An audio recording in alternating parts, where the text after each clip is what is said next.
Mormon Island, California, a brief hub for the California Gold Rush. A group of Mormon Battalion veterans were told by Brigham Young to stay in California for a time and to work due to a lack of provisions in the Salt Lake area. These men found employment building a sawmill for a man named John Sutter on the South Fork of the American River at a place called Coloma, 36 miles northeast of Sacramento.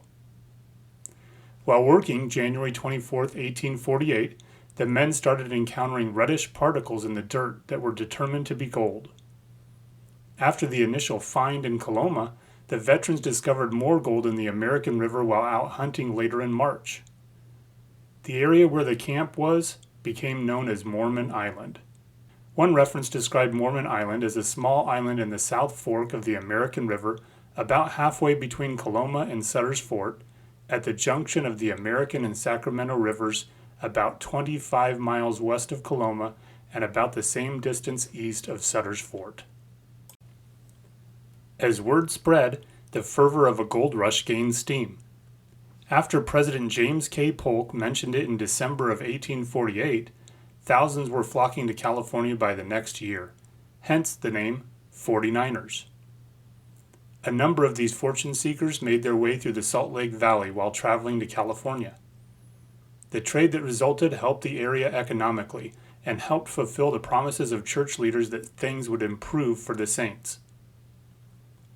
A stage line was established in 1850, and by 1853 there were more than 2,500 residents of the town, which also boasted 4 hotels and a number of shops, some owned by members of the church. Brigham Young even sent some saints on a gold mission before the rush was over. With the completion of the Sacramento Valley Railroad in 1856, Granite City, later renamed Folsom, was becoming a population center and Mormon Island was declining. Later that year, the town suffered a fire and was never rebuilt.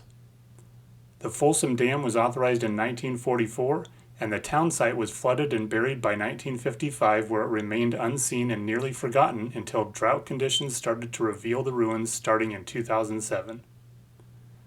Although its role in history was brief, Mormon Island played a significant part in the early years of the California Gold Rush and contributed to the economic progress in the Salt Lake area during a time where income was badly needed by the saints, which in turn helped the community become much less isolated from the rest of the country.